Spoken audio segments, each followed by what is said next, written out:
మీరు కూడా ఈ వారాహి నవరాత్రుల్లో మీ ఇంట్లో వారాహి అమ్మవారి పూజ చేయించుకోవాలనుకుంటున్నారా? వెంటనే శ్రీ గీతా సురేంద్ర శర్మ గారిని సంప్రదించండి. 7386777908 905997422203.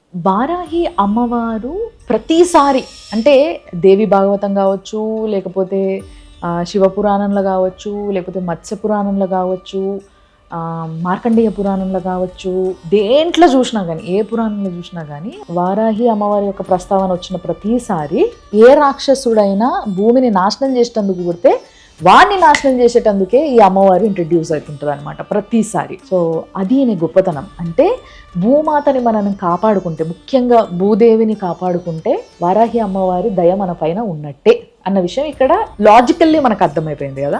బట్ ఒక్కసారి నేను ఎప్పుడైతే గతంలో ఒక 10 years బ్యాక్ అట్లా వారాహి అమ్మవారి నవరాత్రులు చేసుకున్నానో, నిజంగా చెప్తున్నా ఒక వైబ్రేషన్ ఉంటుంది.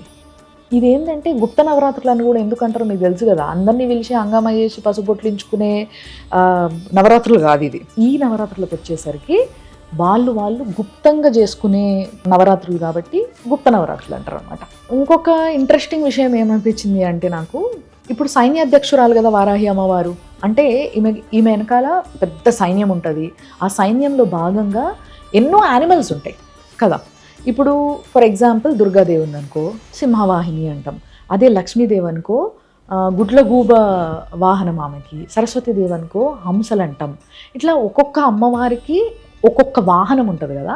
అట్లా వారాహి అమ్మవారు కూడా సింహం పైన సంచరించినప్పటికీ ఈమెకి గుర్రాలు, ఏనుగులు, దున్నపోతులు ఇవన్నీ కూడా ఈమె వాహనంగా వాడేదన్నట్టు. ఎందుకు అని అంటే యుద్ధం చేసేది కాబట్టి. ఈమె వెనుక ఇవన్నీ కూడా ఉండేవి యుద్ధంలో కాబట్టి అవన్నీ కూడా ఈమె వాహనాల కింద కన్సిడర్ చేసేటోళ్ళు. అండ్ అంతేకాకుండా ఎంతోమంది రాక్షసుల్ని, రక్తబీజుడు, హిరణ్యాక్షుడు, అంధకాసురుడు, బండాసురుడు, ఇట్లాంటి రాక్షసుల్ని చంపేటందుకు ప్రతిసారి యుద్ధంలో ఈమె సైన్యాధ్యక్షురాల్లాగా ఉందన్నమాట. కాబట్టి ఎలాంటి రాక్షసునైనా, అంటే ఎలాంటి నెగిటివ్ ఎనర్జీనైనా చంపి పాజిటివ్ ఎనర్జీని భూమి చుట్టూ ఉంచేలా చేసే అమ్మవారే వారాహి అమ్మవారు. కాబట్టి వారాహి అమ్మవారు పూజ చేసుకోవాలనుకునేటోళ్ళు నిజంగా చాలా ఒక పాజిటివ్ వైబ్ని ఆ నవరాత్రులు అయిపోయే టైంకి మీరు ఎక్స్పీరియన్స్ చేయొచ్చు.